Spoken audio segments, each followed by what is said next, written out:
Buenas tardes, acá estamos con Luis González, terapeuta, fundador del CES, Centro de Estudios Familiares de Esquel, ¿dije bien? CEF. CEF, bien, Centro de Estudios Familiares de Esquel, docente jubilado, músico, fotógrafo, amigo mío y fanático de Luis Alberto Spinetta.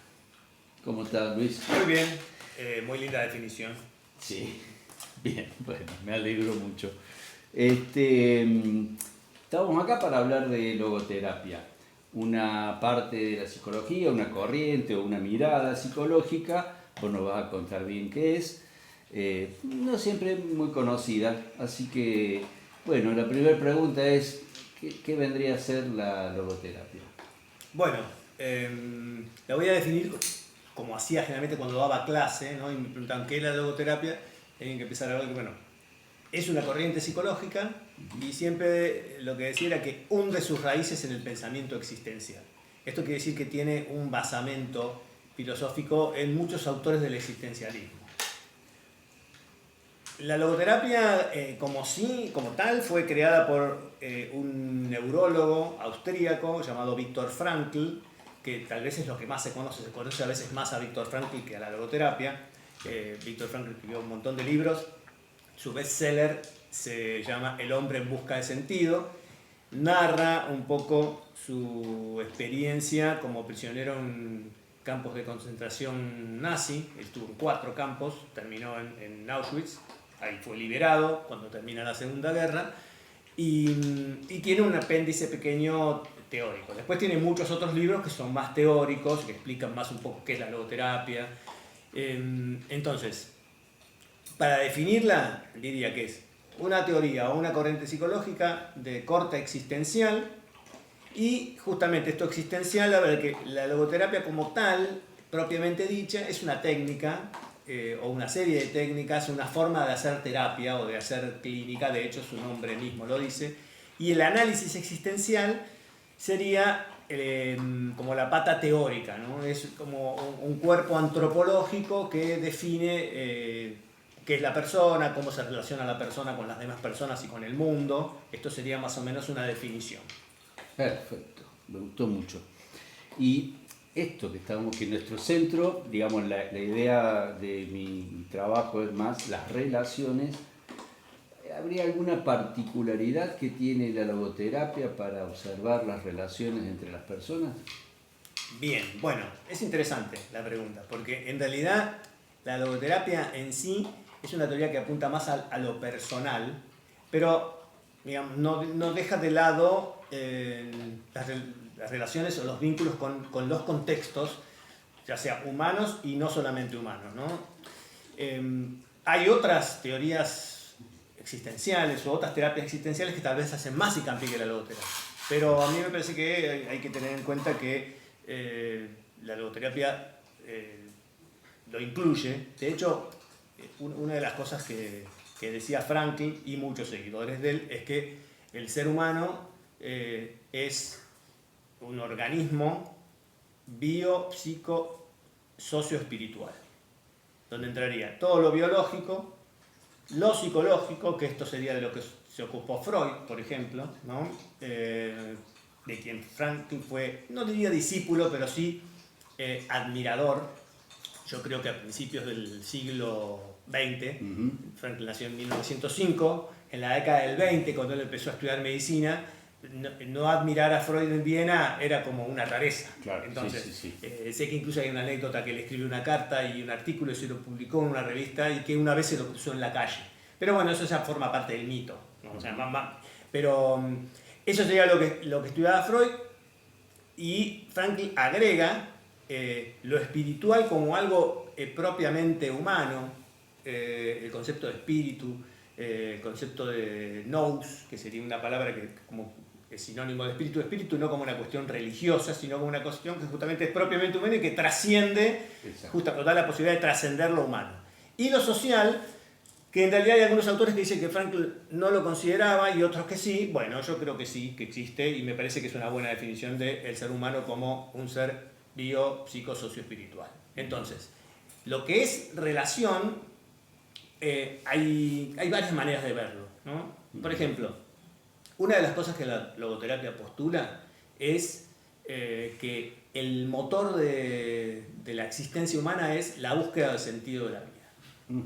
Ese sería como el postulado número uno, ¿no?, de la logoterapia. Entonces, ¿cómo se hace esto? Lo que dice Frankl es que esto se hace a través de la realización de valores. Los valores son cuestiones universales que nosotros las tomamos y a través de eso le podemos dar un sentido a nuestra vida. Yo voy a utilizar, y esto aclaro que es una cuestión personal, la palabra buscar sentido, encontrar, darle sentido, porque hay personas que son muy ortodoxas y dicen que hay que usar solamente la palabra encontrar, que el sentido está ahí y se lo encuentra. Yo creo que a veces el sentido se lo da a uno a su propia vida, lo construye, hay quienes dicen que no, porque justamente son anticonstruccionistas, pero bueno, yo utilizo una y otra palabra.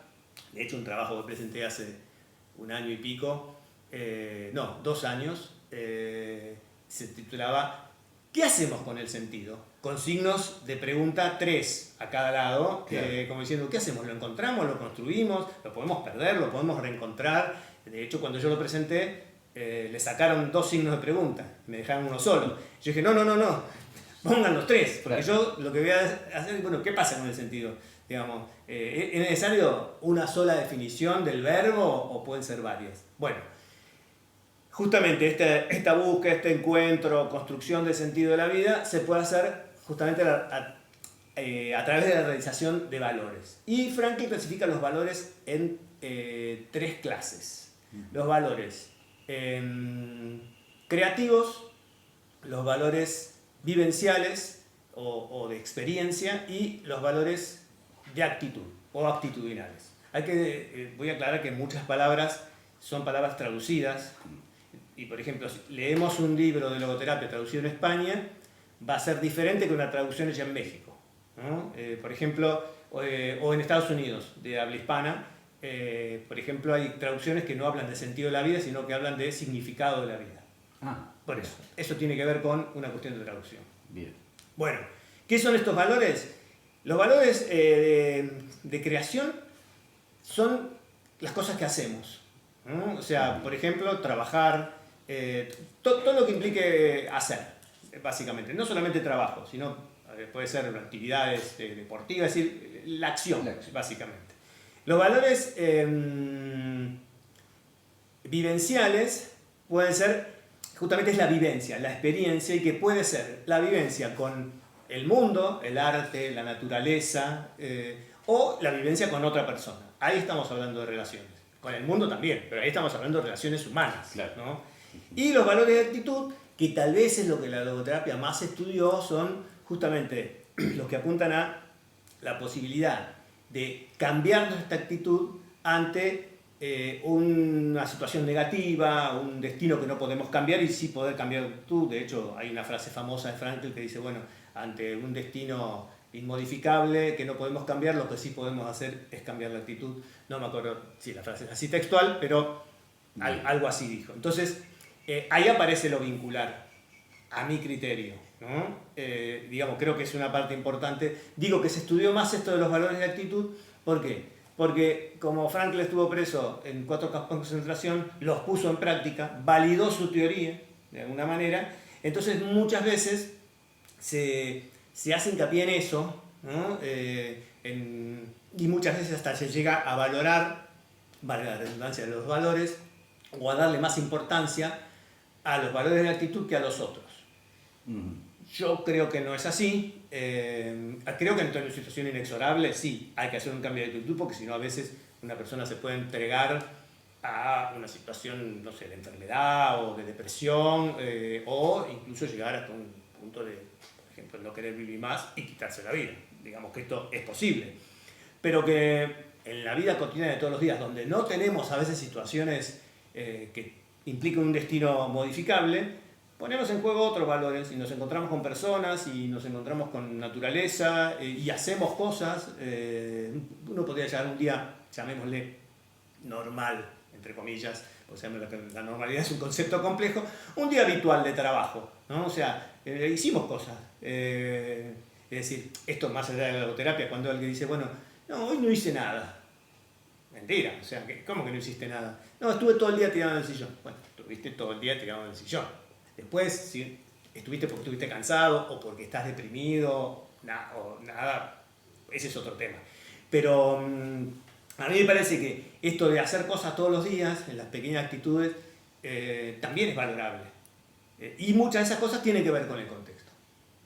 Los valores vivenciales tienen que ver con encontrarse justamente en lo concreto de la traducción. Lo que dice Frankl, bueno, es ir al encuentro de algo o alguien. Lo dice textual así, traducido, ¿no? Pero sí. Entonces creo que por ahí hay un punto interesante. En cuanto a las relaciones. Bien. O sea que él plantea lo existencial y el sentido como eje, de alguna manera. Sí, yo diría que es el eje principal. Ok. Si una persona no tiene o no está, como diríamos, consciente de su sentido o de sus valores, parte de la terapia tendría que ver con contactarlo con eso. Permitirle contactarse, sí. De hecho, yo este año presenté un trabajo que se llamaba Donde el sentido se coló por los resquicios. Ajá. Que era 2 situaciones de 2 consultantes de terapia. Bueno, yo voy a aclarar que no trabajo solo con logoterapia o terapia existencial, sino también con terapia sistémica, construccionista. Lo aclaro siempre también que expongo.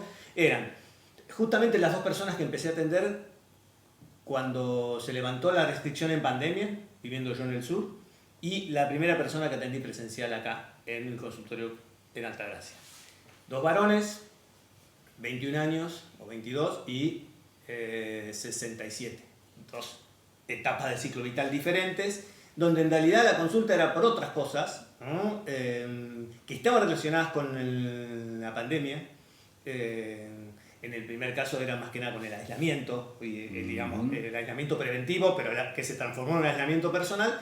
Y en el segundo no, era con la pandemia, pero con una persona que había padecido COVID en los inicios, cuando todavía no sabía cómo se trataba y había estado, no sé, como 25 días entubado y inconsciente en terapia intensiva. Bueno, pero había sobrevivido. Y una de las cosas que se preguntaba, dice, bueno, ¿y por qué sobreviví yo? Y tal, no. Entonces en los 2 aparecían cuestiones que tenían que ver con el significado de la vida. Y yo no dije, bueno, ahora vamos a hablar solo de esto, ¿no? Pero se coló por ahí. Entonces, es decir, ahí es donde yo aplico esta cuestión de lo existencial. Porque estar en 4 campos de concentración, ver morir a un montón de gente, me imagino que la pregunta es ¿por qué a mí? ¿Por qué sigo vivo? ¿Por qué él se murió? ¿Por qué? Justamente. Entonces debe ser una pregunta muy trascendente. Sí, sí. De hecho, una de las cosas que le pasó a Frankl cuando fue liberado fue volver a la casa donde estaba, todo destruido, y empezar con la colaboración de algunos colegas y vecinos. Familia prácticamente no tenía, porque su familia murió, digamos, toda en el campo de concentración, salvo la hermana que emigró a Australia y con la cual no tuvo mucho contacto. Entonces, bueno, empezar a hacer preguntas cómo seguir, y eso poner en práctica también su teoría de forma diferente como la ponía adentro, porque adentro sabía que estaba privado de la libertad y con lo que uno llamaría, no me gusta mucho el término, lo voy a decir, libertad interior, no sé si hay cosas interiores, pero bueno, con una libertad personal diríamos, sí, pero acá sí, con la posibilidad de ponerla en práctica y no saber cómo hacerlo, tal vez por justamente haber estado, además de estar prisionero, mal alimentado, débil, pero sí, básicamente tiene que ver con eso. Bien. Y en la actualidad, ese sentido, esa vivencia existencial, ¿cómo lo estás observando en la gente, en la juventud o en la gente de nuestras generaciones que hemos vivido 2 realidades, a veces o que vivimos 2 realidades muchas veces muy distintas? Yo creo que el tema de el cuestionamiento por el sentido de la vida y la posible realización o no, trasciende las épocas. Entonces me parece que hoy se puede observar de manera diferente a lo que conceptualizaba Frankl. Por ejemplo, Frankl falleció en 1997, o sea, hace 20 y pico de años. Sí, 2007-2017, sí, estamos más de 25 años. Sí. En 25 años han pasado. Es decir, yo lo definía siempre, y bueno, lo puedo definir ahora, Frankl fue un personaje del siglo XX. De hecho, nació en 1905 y fallece en 1997. ¿No? 92 años. Ya el siglo XX terminó. De hecho, podríamos decir que Frankl falleció en la posmodernidad, si hacemos una cuestión epocal, ¿no? O sea, y hoy en día también se discute si la posmodernidad no terminó ya, y si no hay una metamodernidad que incluye elementos anteriores. Entonces, las teorías también hay que adaptarlas a la época. No modificarlas. Si lo que escribió Frankl no lo vamos a modificar. Algunos discípulos siguen escribiendo y algunos escriben cosas que tienen más que ver con la realidad. Lo que me parece importante es no tomarlo como si fuera una Biblia, ¿no? No, claro. Como si fuera palabra santa, como se dice comúnmente, sino adaptarlo. Había una frase famosa de él que decía: cada época tiene su neurosis y cada neurosis tiene su psicoterapia. Hablando de las neurosis sexuales que Freud atendía a fin del siglo XIX, de sus pacientes histéricas, un poco lo que fue la base de su teoría y de su método clínico, y de las neurosis más colectivas o neurosis más que tienen que ver con lo existencial, que se vivieron, por ejemplo, después de las dos guerras, ¿no? O sea, y, ojo, acá vamos a hacer una aclaración. Esto no deja de tener una visión europeísta también. Creo que ahí hay que ampliar a lo que pasa en otras realidades, ¿no? O sea, me parece que nuestra realidad argentina y América Latina, sobre todo, es diferente. Si bien hoy el fenómeno de la globalización nos permite conocer y tener contacto con personas de otras culturas y otros países, pero me parece que las realidades cotidianas son diferentes. O sea, no vive igual una persona acá en Argentina que en Corea, por ejemplo, el sur. Y ni siquiera que en España y en Italia, que son países muy cercanos en cuanto a la cultura por cuestiones de inmigración, de idioma incluso. Pero volviendo un poco a lo que decía, me parece que esta cuestión de la falta de sentido de la vida o la posibilidad de buscarlo, el cuestionarse, el encontrarlo, están presentes. O sea, yo los veo, los veo explícitamente o implícitamente, y no es que yo tenga una lupa que voy a ver a la persona que viene a verme, decir, bueno, a ver dónde pisa el palito y se pregunta por el sentido de la vida. No.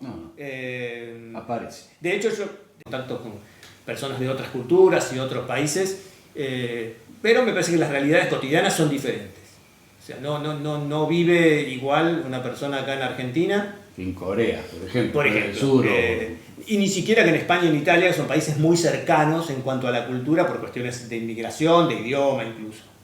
Pero volviendo un poco a lo que decía, me parece que esta cuestión de la falta de sentido de la vida o la posibilidad de buscarlo, el cuestionarse, el encontrarlo, están presentes. O sea, yo los veo,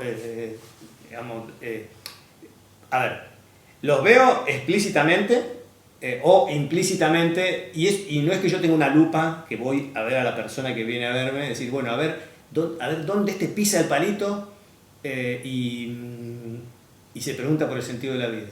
No.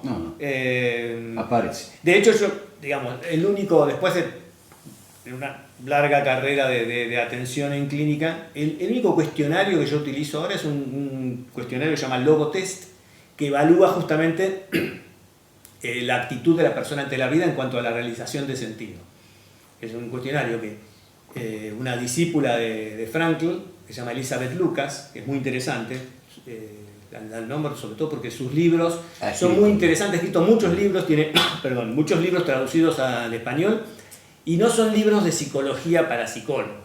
O sea, son libros donde habla de psicología, pero es para la gente común, diríamos. O sea, son libros que se entienden. Entonces, y son muy interesantes.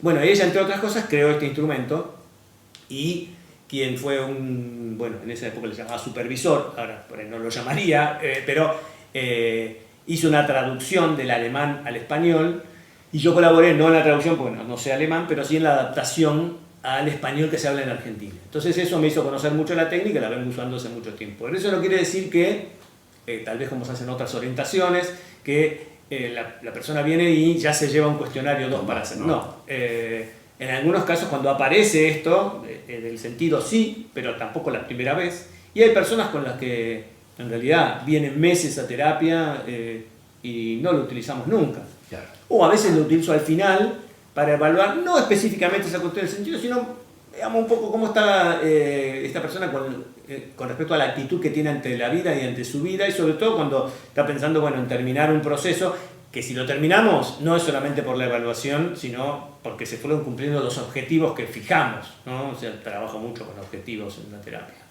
Sí, es importante para que el mismo paciente sienta que va avanzando, que va hacia algún lugar.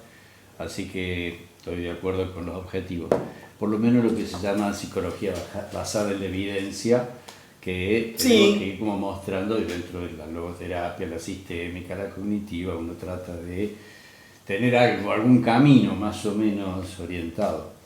Bien, ¿sentís que hay algo que vos quisieras contar sobre tu mirada, sobre la logoterapia o sobre tu trabajo?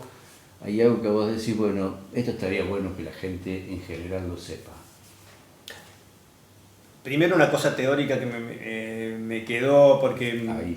Sí, que es una de las cosas que plantea la logoterapia y la plantea el propio Frankl, es que los seres humanos tenemos dos facultades, diríamos, ¿no? Que son facultades justamente espirituales, que son propiamente humanas, que no lo tiene ningún otro ser vivo, que él denomina autodistanciamiento y autotrascendencia. El autodistanciamiento es la posibilidad de tomar distancia de uno mismo, la persona, y mirar una situación, que puede ser una situación de un problema, una desgracia, un conflicto, lo que fuera, como si se saliera de uno mismo, sin salirse, ¿no? Es un ejercicio, digamos, entre mental y espiritual, diríamos, ¿no? Y la autotrascendencia es justamente la posibilidad, pero de trascendernos a nosotros mismos, ir más allá. Por ejemplo, algo que tenga que ver con, no sé, un servicio a una causa o justamente encontrarnos con las demás personas por cuestiones recreativas o por cuestiones amorosas o cuestiones afectivas o con la naturaleza. Es decir, es un poco poner en práctica esto que decíamos de los valores. Y lo que me interesaba ahí señalar por esta cuestión de las relaciones que decíamos Marcelo es que no se ha estudiado mucho, pero hay autores que sí lo han estudiado más, que en la autotrascendencia muchas veces se habla de autotrascendencia recíproca, cuando es hacia personas. O sea, que sabemos que tenemos un ida y vuelta. ¿Sí? Por ejemplo, si yo soy amante de observar los atardeceres, digo allá porque justamente está por atardecer, digamos, la vuelta, no voy a tener una vuelta en el sentido, sino bueno, voy a apreciar ese fenómeno y voy a sentir cierto gusto, placer, hasta cierto éxtasis, diría. Pero nada más que eso. Digamos, pero cuando yo me trasciendo y voy hacia determinada persona, la persona me devuelve algo en relación. Y también ahí entramos en la cuestión que hay muchas veces que esa autotrascendencia es mejor que la que se hace hacia los objetos. No sé, no, porque yo puedo trascender hacia un animal, que es una relación también, y no necesariamente tiene que ser hacia una persona. Creo que eso de calificar que es mejor o peor, son discusiones que empiezan, digamos, es muy humano también que empiecen como a darse esta cuestión de bandos, ¿no? O sea, de que uno piensa una cosa y otro piensa otro. Pero me pareció interesante estos dos conceptos. Eso, como aclararlos. Recordemos, autotrascendencia y autodistanciamiento. Sí, el autodistanciamiento es algo básico, por ejemplo, en cuestión de síntomas. ¿No? O sea, cualquier síntoma. No sé, una persona que tiene síntomas de obsesión o compulsión, o la ansiedad, el pánico, es básico. Poder salir y mirarse en esa situación. Y justamente y ayuda para eso. Y bueno, un poco lo que se puede decir, no, o sea, lo que me interesaría aclarar, bueno, o aclarar o ampliar, ¿no? Que por ahí es dentro de lo que es la psicología en la Argentina y la psicoterapia en la Argentina, si bien está bastante más difundida, es cierto que en los medios en general siempre fue el psicoanálisis, un poco lo tradicional, y ahora está un poco como la antinomia psicoanálisis TCC, ¿no? O sea, cognitivo-comportamental, ¿no? O sea, pero también está la sistémica, que bueno, es lo que hemos estudiado, yo de hecho he estudiado con vos, ¿sí? Entre otras formaciones. Entonces, me parece interesante esto de articular e integrar distintos enfoques. De hecho, cuando yo me presento o me defino como tal, que no me gusta definirme, pero, digamos, ¿y qué haces? Bueno, cuando yo armé un flyer para presentar el consultorio presencial que empecé acá en Altagracia, puse mi nombre, el número de matrícula, el teléfono, así, y dije, psicólogo, orientación existencial, logoterapéutica y sistémico-construccionista. Bien. Que es muy amplio. Entonces uno puedes preguntar qué es lo existencial, qué es la logoterapia, qué es lo sistémico y qué es lo construccionista. Bueno, te lo puedo decir de mi punto de vista, pero me parecía interesante para dar, por ejemplo, una definición que, bueno, no soy psicoanalista. Claro. Sí he estudiado... sí, Freud, lo hemos leído. Sí, digamos, y después he estudiado, pero ya como un posgrado, terapia cognitivo-conductual. Pero no me puedo definir como tal. Claro. Pero que me sirven algunas técnicas, sin duda. Bien. Por último, sí, ya te estoy dejando más libre. En la logoterapia, ¿hay alguna técnica o alguna pregunta o algún ejercicio, más allá de ese cuestionario que debe ser un poco más grande, que le podríamos comentar a la gente para decir, podés preguntarte esto o hacer esto? ¿Se te ocurre algún aporte en ese sentido? No, me parece que la pregunta por el sentido de la vida, ¿no? Es interesante, y justamente unirla con todo lo que yo comentaba de las formas de realización, que no hay una sola, ¿no? O sea, de hecho, creo que una persona puede encontrarle el sentido a su vida en una época de su vida, en una creencia religiosa, y después dejar de serlo, o viceversa, ¿no? O sea, o una persona puede encontrar el sentido de la vida en el trabajo, y que esto pasa mucho en las personas que se jubilan, ¿no? O sea, y después no saber qué hacer. Entonces, muchas personas se deprimen. Preguntárselo, confrontarlo en una terapia es básico, o sea, creo que ayuda y mucho. He asistido a muchas personas, muchas ex compañeras o compañeros de trabajo con este tema. El hecho de decir, bueno, incluso tomar el sentido como dirección, porque el sentido no es solamente significado, también es dirección. Bueno, la dirección de mi vida era esta: trabajo, me despertaba todos los días a las 7, iba a trabajar, volvía, y bueno, ahora esa dirección se cerró, es como una ruta, ¿no? O sea, te ponen un montículo, bueno, ¿cuál es el sentido? ¿Qué otros sentidos posibles hay? ¿Qué hacía antes? Tocaba un instrumento, por ejemplo, me gustaba cantar, o me gustaba pintar, o hacer cerámica, o correr, andar en bicicleta, o no sé, algún deporte que por ahí dejé en la adolescencia. Bueno, eso, ¿no? La posibilidad de preguntarse por el sentido de su vida y poder concretarlo en algo. O sea, una de las cosas interesantes, yo decía, bueno, es una teoría que tiene una raíz filosófica, pero no tiene que quedarse en el filosofar, ¿no? O sea, justamente el sentido de la vida, hay un montón de autores que van a decir, es por acá, es por allá, no tiene sentido la vida. O sea, Sartre, por ejemplo, que siempre lo confrontan con Frankl, que igual me parece un autor muy interesante, históricamente también lo que fue para el siglo XX. De hecho, Sartre nació en el mismo año que Frankl. Sí, venció antes, pero bueno, es una figura importante. Pero a mí lo interesante de la cuestión del sentido de la vida me parece esto de decir, bueno, si es por acá, tengo que accionar, ¿no? Y eso es otra de las cosas que me gustaría también comentar, que es esto de quedarse solamente en un proceso mental, ¿no? Que la logoterapia, el propio Frankl, que es un concepto esto del sobrepensar, que se dice hoy, bueno, él lo llama hiperreflexión. Sí, y justamente lo que aconseja para que la hiperreflexión descienda, por lo menos, no digo que desaparezca, es justamente la acción. ¿No? Que justamente es una técnica que se utiliza en las conversaciones terapéuticas, que se llama de reflexión, es decir, dejar de reflexionar tanto, diría yo. Había un cognitivista que decía, think little and learn by doing, que quiere decir algo así como piensa poco y aprende de lo que haces. Bueno, Pero algo de más eso. o menos como... O sea, que si uno tiene un sentido y dice, el sentido para mí viene porque cambie esto, porque la jubilación me trabó, entonces tengo que buscar otra dirección, tengo que ponerme en acción. Tengo que decir, bueno, averiguar qué pasó con mi deseo de bailar, o de cantar, o de dibujar, o de hacer una quinta, por ejemplo.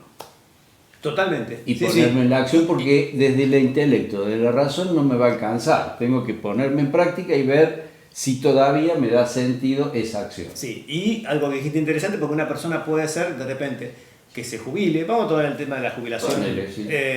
o que se vaya a vivir a otro lado, un cambio de estatus. Y dice, bueno, ahora que no trabajo, me gustaría hacer todo esto que vos dijiste, por ejemplo, bailar, hacer huerta, yoga, nadar, ir a un coro.